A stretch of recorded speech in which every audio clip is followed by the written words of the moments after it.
राम राम मंडळी, काल आपण पाहिलं असं कालच्या ब्लॉगमध्ये आपल्याला सऱ्या पाडायच्या होत्या. काल आपण सक्सेसफुली सगळ्या सऱ्या पाडलेल्या आहेत. आज आपल्याला डबल गोळा करायचं, सगळं काडाचं सगळं बांधाचं गवत गोळा करून आपल्याला जाळायचं आहे. आणि त्याच्यानंतर आज आपण पाण्याचं नियोजन करणार आहे.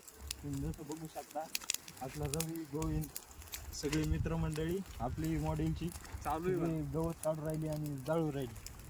भेटूया आपण परत. तर गोविंद भोसले हा कॅमेरामध्ये बोलायला जरा लाजतोय, त्याला जरा माईक पाहिजे, मग तो चांगला बोलतोय. माईक मध्ये बोल गोविंद, माईक मध्ये. आज आपल्या शेतातले मापणी चालू आहे. सरचं म्हणणं असं आहे की प्रत्येक विद्यार्थ्याला 16 फूट जमीन आली पाहिजे. त्या हिशोबाने सरनं आज मापणी करायला आलेलं आहे. धन्यवाद. जय हिंद, जय महाराज. तर आपलं मोजन हे संपलेलं आहे आणि 206 असं आडवं आणि उभं तुम्हाला सांगतो ह्या व्हिडिओच्या माध्यमातूनच मी किती येतंय म्हणून. कॅमेरामॅन राहुल के साथ आप बने रहिए. तर राम राम मंडळी, आपण पाहू शकता आता आपण पाण्याचं नियोजन करणार होतो आज. तर नेमके आपल्याला परत लिकेज सापडलेलं आहे. आताच तिकडची मोटर चालू करून कॉक बंद केलेत आणि इथं लिकेज चालू आहे. आपले करते धरते महावीर, गोविंद, राम सगळे पायपात होते आणि ह्या आपल्या मुली हे सगळं पाणी देतात इथं.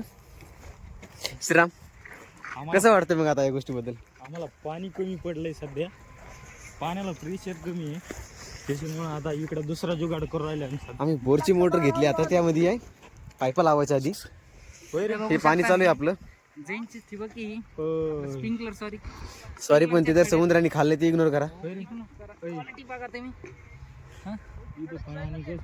नंतर जोडता येईल ना. लिकेज आपण नीट केलंय तात्पुरतं सध्या, आणि इकडं सऱ्यात पाणी द्यायला चालू केलंय. आपले करते धरते सध्या आता गोविंद बसले सध्या दारे धरून राहिले. आणि ते आज खूप मेहनतीने आम्ही छडे आणून इथपर्यंत पाणी आणलेलं आहे.